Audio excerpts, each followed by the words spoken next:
Hey, what's going on, guys? All right, the Bricks crew is back, and we're at Mr. Stokes' I was gonna say favorite place, but Provisions. One of my favorite places. One of the Definitely favorite places. a favorite place. So yeah, we absolutely love Sunday's Best. This is our downtown location. Also known as Brunch Me Hard. We have an upstairs called Sunday School that we absolutely love here. That's kind of a new concept for us. Great space so much space for brunch, which is, I think what downtown Salt Lake really needed. Also a fantastic space for private events, weddings, parties. Just a fantastic space and project. Yeah, I think it's cool too because they split it up to like a downstairs restaurant and an upstairs, more like a bar vibe. Yep, 21 and older upstairs. We do brunch buffet on the weekends now.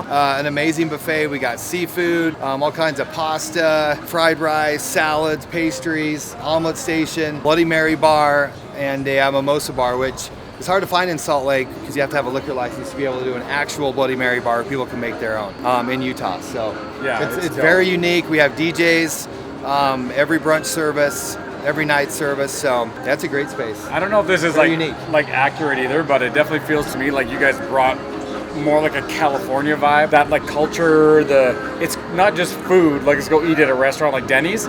It's like we're gonna dress up, have an experience.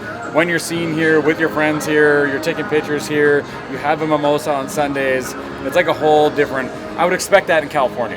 Yeah, you definitely picked up on that. That was Michael and I's plan from the beginning. We took a trip out to Miami, to South Beach actually, and checked out a bunch of spots, Las Vegas, California. We wanted to bring kind of that South Beach, California, Vegas vibe here where dining out is an experience.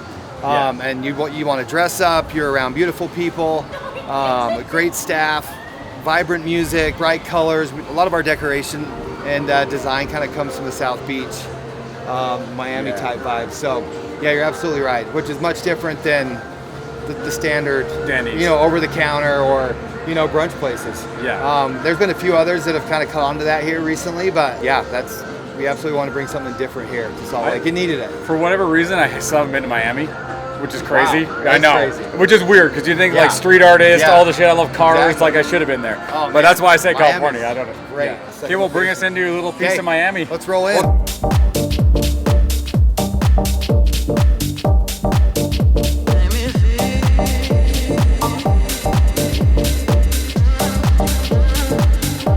Best as a brand between Sandy and here is the most booked restaurant in Utah on a Really? table. Yeah. Hell yeah. Yep. And then per Ruth's Chris Steakhouse is kind of right there downtown, but we're like neck and neck. So it's we can book thousands of reservations restaurant a week. chains and all them that you're They're competing big. with. Yeah. And this is boutique. Yeah. A lot of those might not be on open table, but we serve tens of thousands of people a week between all the locations and Provisions and Oak, like for brunch. So and the airport, which is just popping like crazy.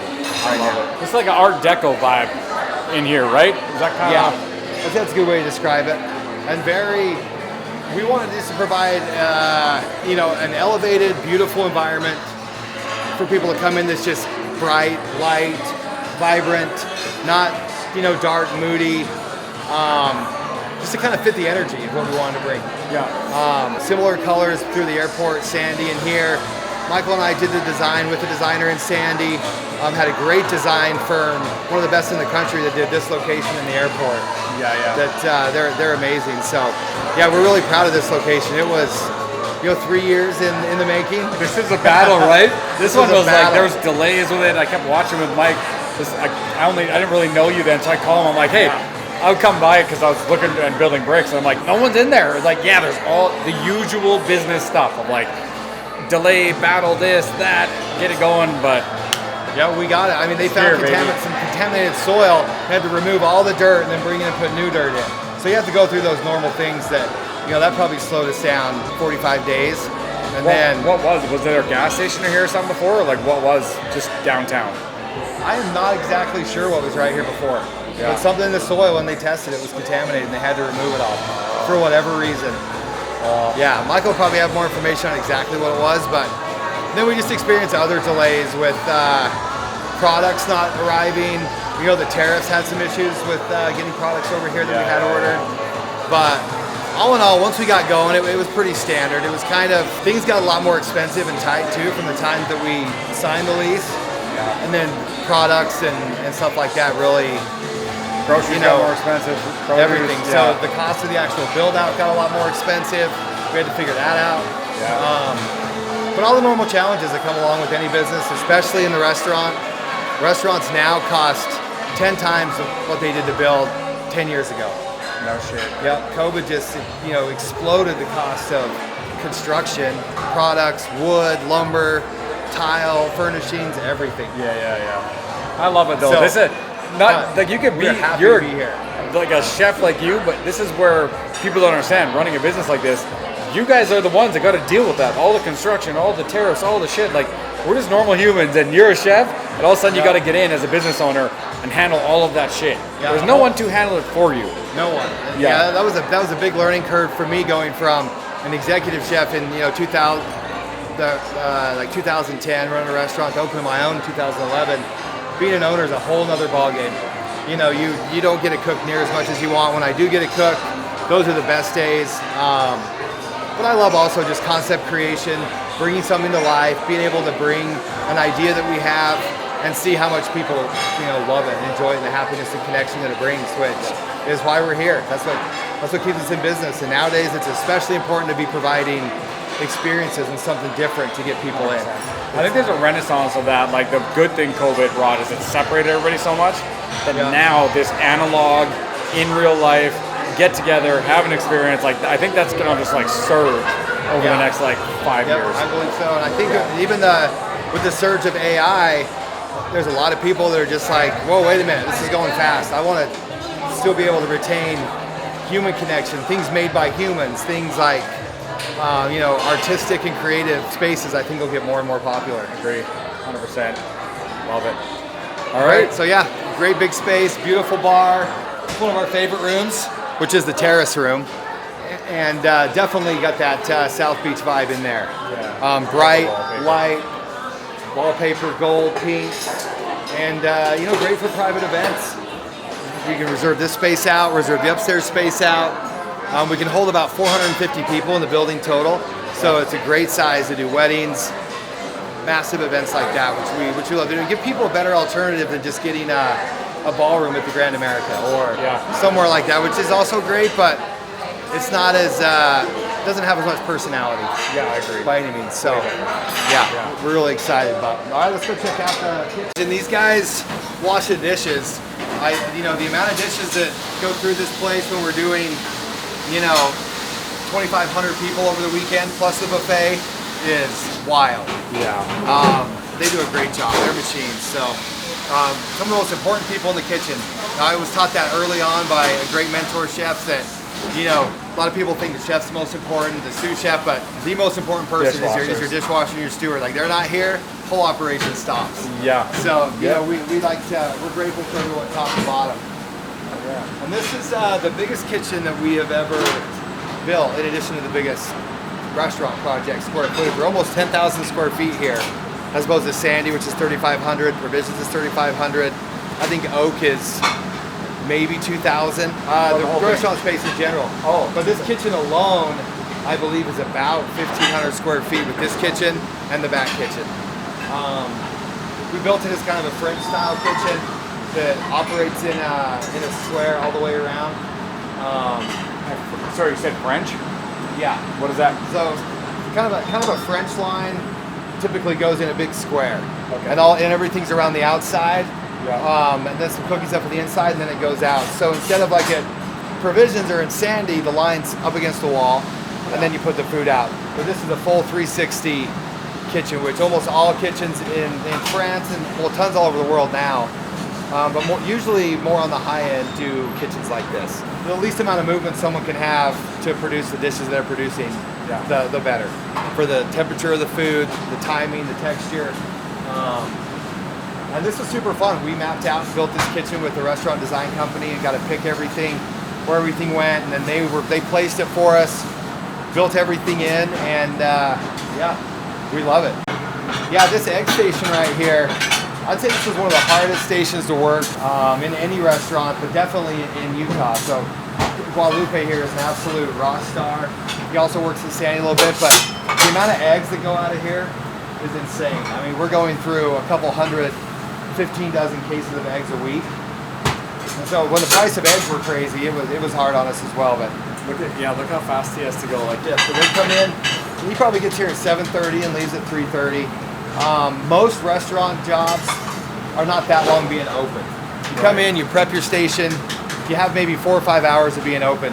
At Provisions, we open at 5, we close at 9. We're in there at noon prepping. But to just be in one station cooking eggs for 8 hours takes a special person. yeah. So these guys do a great job. Right now we're only running a 3-person line because it's Friday. On Saturday we have 6 people in here. So 3 on the front line and 3 on the back line, as well as the prep team and then the buffet team as well. So a lot of people in here. We have about 90 employees here total in the restaurant. That's crazy. Gotta have the Mexicans doing this one, man. Oh yeah, They're the ones that can put out like this for that much work. oh yeah. All the guys that build my building, non-stop. They're early. They're at the end. Just keep working. They're like, when it's done, I'm done. Yeah, they're here to work, and that's we would be absolutely out of business without that culture and their work ethic of Latino in general. That reminds me of Anthony Bourdain's book, which I talked a little bit about in our last talk. But yeah, he's like, the kitchens that always have the Hondurans, the Mexicans, the Cubans. I mean, they're absolutely the backbone of every kitchen in this country. So I love it. Yeah, such a hardworking and great culture. And no Canadians. No, useless. No, and not a lot of you don't get as many American kids in here cooking either. You'll get cases. They usually go to culinary school, and then want to get out and be like a sous chef right out of the gate, and then they realize, well, that's not how it works. Yeah. You got to start your way up. And a lot of them end up going to culinary school, and then they end up, selling cars for Larry Miller or something a few years later because they just feel like it doesn't pay a lot getting out of culinary school. Yeah. And you got to work your way up, and a lot of people go in disillusioned, thinking that they're going to come out and be a chef. But yeah, it's like you go to architectural school, and then all of a sudden you just get your own firm. No, you got to go do the shitty drawings for 10 years. It doesn't work that way. Learn all the stuff. And cooking's a unique profession because it's not something that it's something that everybody can learn, but not everyone's good at it. You can't go to school and be a good chef. If you're already a good cook and you have the instincts for multitasking, smell, taste, love of food, you gotta have so many different things that just can't be taught. Yeah. Just can't be taught. So, there's a place for all kinds of different chefs. So you got hotel chefs, banquet chefs, private chefs. A lot of people go into R&D for different, QSR brands. What's QSR brand? Quick service like Zao or Cafe Rio, stuff like that. Yeah. Our last kitchen manager here spent a couple years on the R&D team for Zao. It's a really cool job. They got to travel around, look for new locations, test out recipes. But when he came here, he's like, I haven't cooked on an actual line for a customer in 2 years. I've been making stuff in test kitchens for menus. So there is a lot of different career opportunities in this field besides just opening our restaurant. But for me, it's been about restaurants. Would this be like one of the more coveted, like once you work through those jobs, you get to come work on the line on Sundays?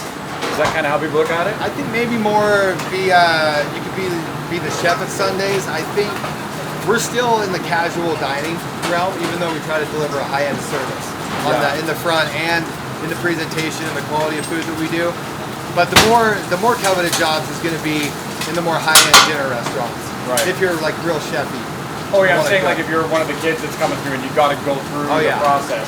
This is one of the better jobs for them. Yeah. Oh, absolutely. Like you got to work to this one. Yeah, and this is great when I got my son in here working. A lot of my kids help me with Provisions as well, but this is an easy entry. There's tons of prep. It's not super intricate.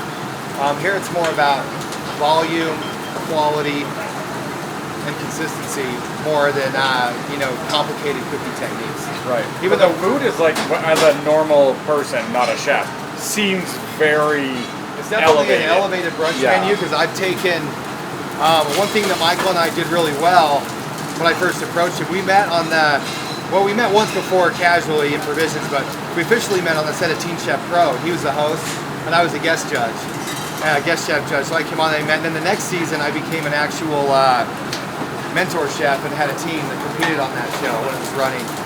And I was only in fine dining up to that point, had Provisions, and was like, hey, I need to figure out a way to provide a future for my family, which is not going to be doing a one-off restaurant. That's just like my passion. I need to get into something that we can scale. And at the time, he was the CEO of Even Stevens, and it came out of Costa Vida, Blue Lemon. I had opened a ton of like QSR style restaurants.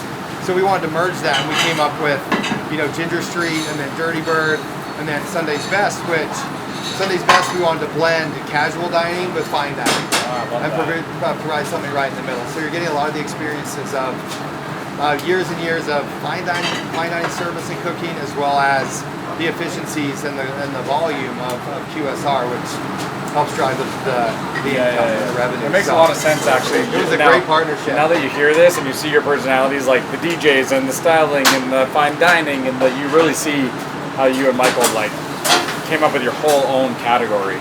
Exactly. By putting those two together. Yeah, and really, he's always been about concept creation, building something, taking it to scale and selling it.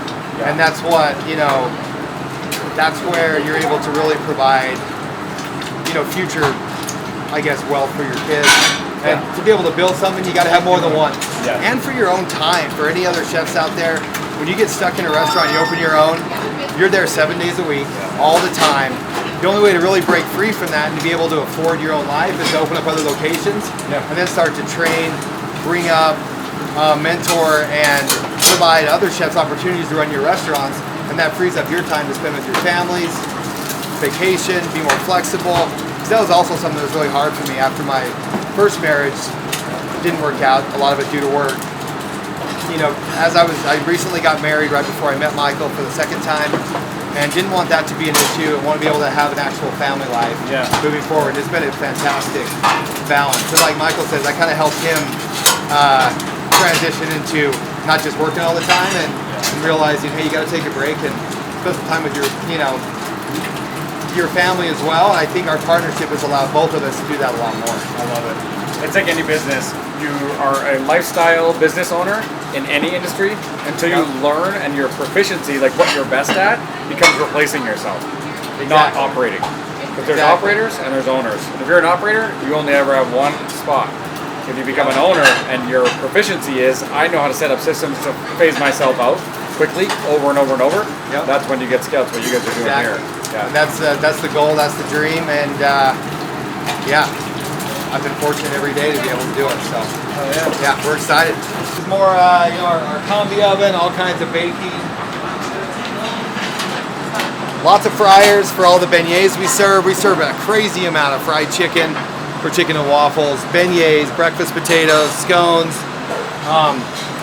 Salad, cold food, oysters, tuna, stuff like that, and then a bit of a prep station back here.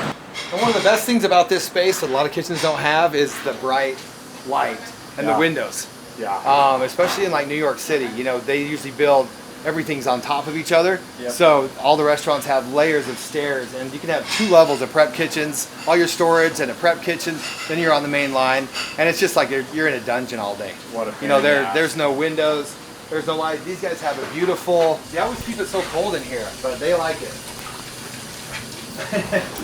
Giant walk-in with walk-in freezer in the back. This is also so good too. I love this when people who run really good businesses can just come do organic, authentic content on the drop of a hat. You're letting people walk through your kitchen, your fridge, and everything else to show them, like, not just is this the presentation out front, this is how we operate. Because I would bet most restaurants are like, you're not coming back in my kitchen and my fridge off the cut. A lot of them. Yeah, I feel like a lot of that has evolved and changed, but not all of it. Yeah, you gotta be real careful, especially in certain. You just have to be real careful. It could be in a nice part of town and be a horrible kitchen. You never know. Yeah. But we keep our kitchens. Really nice. we operate under the bright, clean environments, well organized, create efficiency and success and happiness in the employees. And we have people dining out here on the patio. They're looking in these windows as well all the time. Walking by, they can see in. Oh, really? Yep. I thought those were like mirror tint. No, it's going to be done. Initially, we were going to put some decals along there. We just haven't got to it yet. We are going to have some tint. But not enough to not let the light in, but to keep it a little bit less distracting. We don't mind them seeing in, but also we want to be able to enjoy each other's company and not just be distracted by all the movement and stuff going on in the kitchen. Yeah. So, but we keep the walk-in well organized. labeled, clean. We hold a crazy amount of food in here. We have twice this amount of food will be delivered tomorrow morning to get us through Saturday and Sunday. So just those 2 days, we do 60% of our weekly volume or more on Saturday and Sunday. Kind of name this the Stairway to Heaven up here. Everything up here kind of has a little bit of a playful riff on the local religious culture, and not even just local, but worldwide. It was fitting above Sunday's Best to have Sunday School, which we came up with that term in a meeting with our design team. One of the designers was just like, "You guys should call it Sunday School," and we're just like, "Wow, this is Salt Lake City. We're absolutely calling it Sunday School." 100%. And yeah, we absolutely love the space, love the vibes up here. We got a DJ holding over with a little bit of a tabernacle behind it, to play on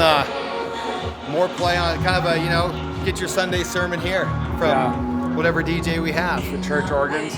I love playing here. As you know, I like to DJ, and we love this space. Yeah, The views of the city, the patios, the rooftop is one of a kind. These are great at night. The sunset up on this patio is the best. I love this. This is such a good job, dude. I love this space. Yeah, we absolutely love it up here. Over here we got our breakfast buffet. So yeah, up here is a little bit more, of a lounge environment. On Saturday, Sunday, it turns into a full service setup for the brunch buffet.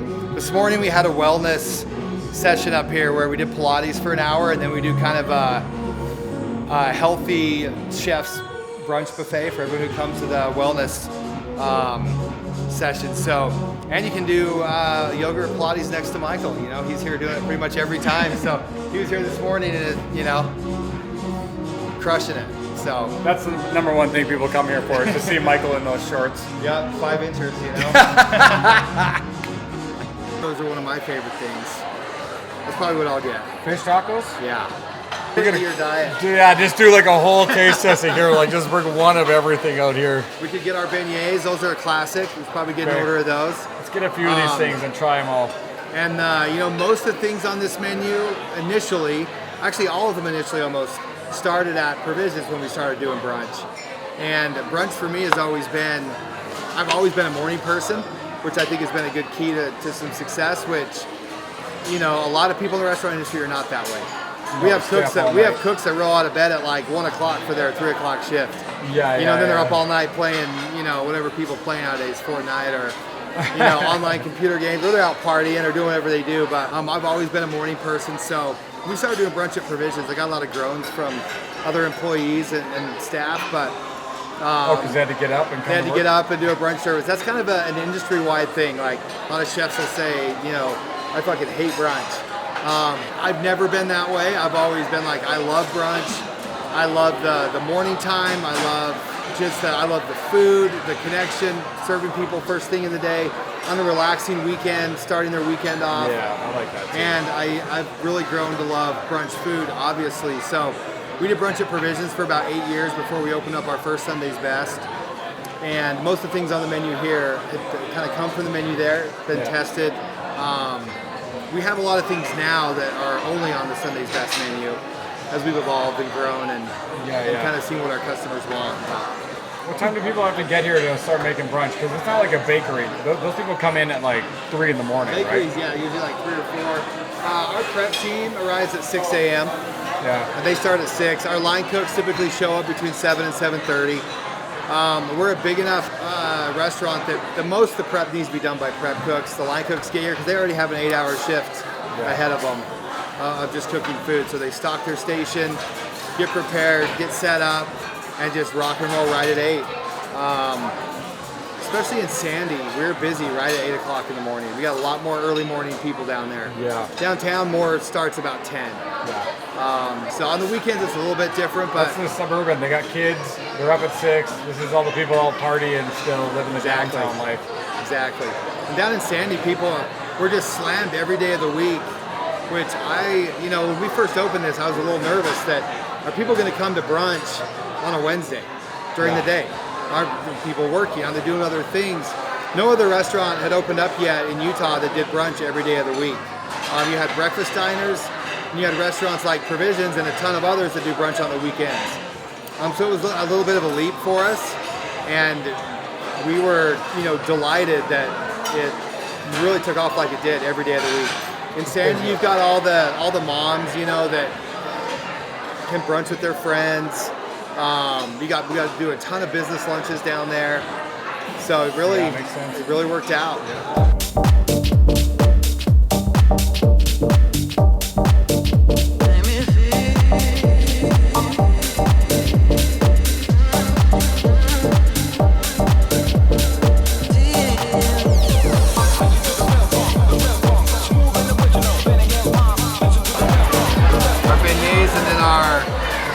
Crispy hash brown. So a crispy hash brown, new cheese bacon. We make a Millionaire's bacon out of it, which basically we rub a little brown sugar maple glaze on it and then hit it with fresh cracked black pepper. When we bake it off, and it's extra thick sliced, and then a slow poached egg on top. And our powdered sugar beignets are, one of our most popular items. Let's mess up these beautiful plates. I'm just gonna grab it.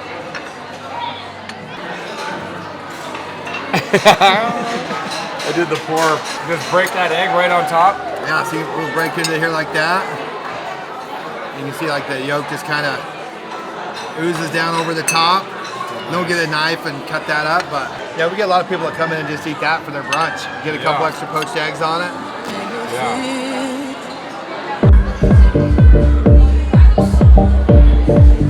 This is the outro. The best dang restaurant in all of Utah. Walked us around. We saw his kitchen. It's like a Cribs now. You saw the front, you saw the kitchen, you saw the food, now you gotta get the hell out. But seriously, thank you Tyler Stokes for showing us around on this. This was really dope. I actually really enjoyed seeing the kitchen. That was really cool. Yeah, we love doing stuff like that. Thanks for having us. Thanks for coming in, checking it out, and look forward to doing it again. Next time we'll get in and make some food, either here or another spot. We love doing that too. So, yeah, thanks for checking it out and spending the time here with us. Very welcome. Get your ass down to Sunday's Best and come try this brunch. And all of our events, we got the Fast Lane Drives guys, car clubs, events, all the stuff going on at Bricks. Sunday's Best and Ty Stokes are going to be doing some cool stuff with us and catering a lot of our events there. So we'll see you guys there.